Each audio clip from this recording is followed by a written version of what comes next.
اللهم انصر المجاهدين في فلسطين اللهم انصر إخواننا في فلسطين اللهم انصر إخواننا في غزة اللهم انصر المجاهدين في البلاد كلها قادر قدرت تداري بركمال أنت ربي أنت حسبي ذو الجلال কুতুব আলম কারি ইব্রাহিম রাহমাতুল্লাহ আলাইহি এত বড় হস্তি এত বড় ব্যক্তি পুরো আলমের মানুষ বিশেষ করে বাংলাদেশের মানুষ তখনকার সময় পঙ্গপালের মতো উজানিতে ছুটে আসতো আসছে না আপনারা শুনেছেন মুরব্বীরা কেন ওনার জীবনটা ছিল আমলওয়ালা জীবন গুনাহমুক্ত জীবন আপনিও গুনাহমুক্ত জীবন যাপন করেন দেখবেন আপনার জন্য মানুষ বেকুল হয়ে যাবে শুধু তাই নয় জিন ও ইনসানের দোনো ফর্দের দোনো জাতির যত ফর্দ আছে পুরুষ মহিলা সবাই আপনাকে মহব্বত করবে এটা গুনাহমুক্ত জীবনের ফায়দা তাহলে আপনি যদি গুনাহ করেন খেয়াল করেন গুনাহ করলে কোনো ইলম আপনার অর্জন হবে না কারণ ইলম হলো নূর গুনাহ হলো অন্ধকার ইলম যেখানে অন্ধকার থাকে সেখানে ইলমের নূর আসে না দুই নম্বর গুনার ক্ষতি হলো গুনাহ করলে আল্লাহ বলছেন মানুষের রিজিক আল্লাহ তাআলা কমায় দেন কি কমায় দেন বলেন তো গুনার অন্যতম একটা ক্ষতির দিক হলো রিজিক কমায় দিবে আল্লাহ বলেন সূরা তাহা 124 নম্বর আয়াত ওমান আ'রাদা আন যিকরি ফাইন্না লাহু মাঈশাতান দানকা কেউ যদি আমার জিকির থেকে মুখ ফিরায় নিল এখানে তাফসিরে জালালাইনের ভিতরে এবং আল্লামা সানাউল্লাহ পানিপতি রহমাতুল্লাহ আলাইহি তাফসিরে মাজহারিতে লিখেছেন ওমান আ'রাদা আন যিকরি মানে পরিপূর্ণ আল্লাহ থেকে মুখ ফিরায় দিয়েছে আল্লাহ যেভাবে বলে সেভাবে চলে না আল্লাহর অবাধ্য হয়ে গেছে তাহলে বলেন ফাইন্না লাহু মাঈশাতান দানকা আল্লাহ তাআলা তার জীবিকার যত উপার্জনের যত ওয়ে আছে মাধ্যম আছে সব আল্লাহ সংকীর্ণ করে দিবেন এজন্য যারা গুনাহ করে তাদের রিজিক আল্লাহ তাআলা কমায় দেন গুনার বড় একটা ক্ষতি হলো রিজিক থেকে বঞ্চিত হয়ে যাবে রিজিক আসবে না যেটা আসার কথা ছিল সেটা আটকে যাবে আসবে না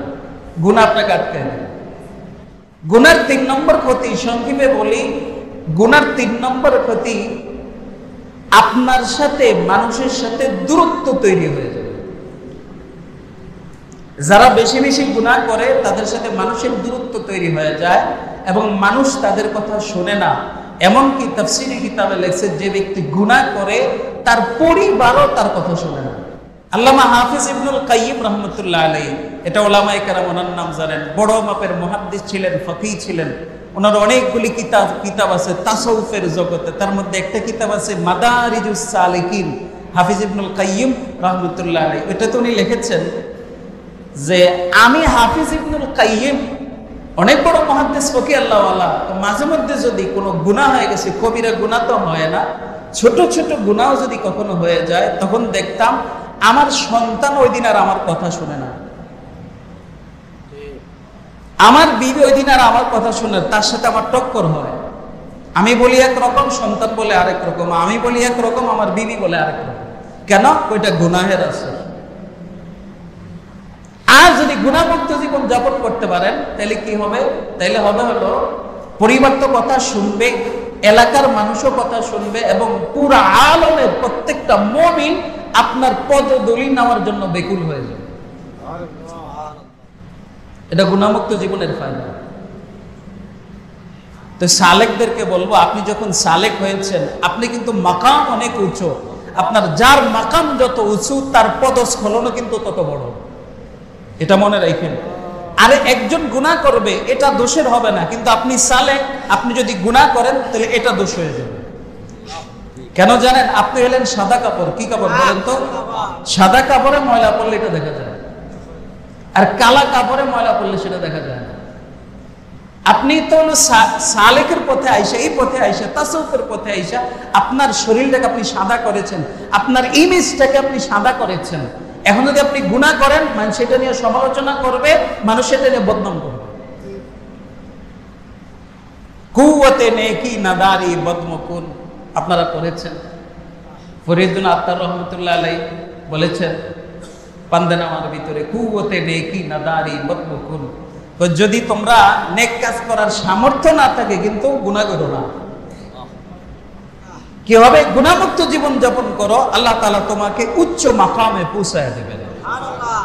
এই জন্য ওয়াদা করেন আজকের এই মজলিস থেকে যে আমরা ইচ্ছা করে আর কোনো গুনাহ করব না। আজকের মজলিসের মাধ্যমে অনেক কিছু অর্জন করেছেন। এটা হলো একটা উদাহরণ দিয়ে বুঝেন। ধরেন এক জায়গায় পানির স্রোত চলতেছে, আপনি পানিটাকে একটা বাঁধ দিয়ে আটকাইছেন, এখন পানিটা এখানে থাকবে। তো আজকের এই মজলিসে আল্লাহর রহমত নাজিল হচ্ছে, আপনি জিকিরের মাধ্যমে, আপনার আমলের মাধ্যমে আপনি এটাকে বাঁধ দিয়ে আটকাইছেন। কিন্তু যদি কোনো ওই বাঁধের ভিতরে যদি কেউ ছিদ্র করে দেয়, তাহলে উপর দিয়ে যত বাঁধেই দেন পানি কিন্তু থাকবে না, পানি বের হয়ে যাবে আস্তে আস্তে, তাই না? ঠিক গুনাহটা হলো আমার রহমতের যে বাঁধটা আমি দিয়েছিলাম আমলের মাধ্যমে, ওই গুনাহটা এসে রহমতের বাঁধের ভিতরে ছিদ্র করে দেয়। তখন ওই যে রহমতটা অর্জন হয়েছিল, যে বরকতটা অর্জন হয়েছিল, গুনার ছিদ্র দিয়ে সব আমার জীবন থেকে বের হয়ে চলে যায়। এটা হলো কাকড়ার মতো, কাকড়া যেরকম বাত কেটে ফেলে টের পাওয়া যায় না, পরে সব বের হয়ে যায়, ঠিক গুনাহ হলো কাকড়ার মতো, আমার রহমতের বাতটাকে সে কেটে ফেলে। তা আপনাদেরকে বলবো, যত পারেন গুনাহ থেকে বেঁচে থাকেন, বিশেষ করে চোখের গুনাহ। কিসের গুনাহ বলেন তো? এখন এই গুনাহ আমাদেরকে শেষ করে দিচ্ছে। হাদিসের ভাষ্য অনুযায়ী আল্লাহ রাসূল বলেছেন, চোখ হলো শয়তানের বিষাক্ত তীর। বলেন তো, শয়তানের কি বিষাক্ত? হাদিসে বলতে আল্লাহ রাসূল বলেছেন, এটা দিয়ে সে আগে আঘাত করে, গুনাহকে সে স্বীকার করে পরে সেই গুনাহটাকে ব্রেনে ঢুকায় দিলের ভিতরে। এজন্য চোখের গুনাহ থেকে বেঁচে থাকা আল্লাহ তাআলা আমাদেরকে হেফাজত করুন। আলহামদুলিল্লাহি রাব্বিল আলামিন ওয়াসসালাতু ওয়াসসালামু আলা সাইয়্যিদিল আমবিয়াই ওয়াল মুরসালিন ওয়া আলা আলিহি ওয়া আসহাবিহি আজমাইন। আল্লাহুম্মা লাকাল হামদু কুল্লু ওয়া লাকাশ শুকরু কুল্লু ওয়া ইলাইকা ইয়ারজাউল আমরু কুল্লু। اللهم لك الحمد كما ينبغي لجلال وجهك وعظيم سلطانك. اللهم لا أحصي ثناء عليك أنت كما أثنيت على نفسك.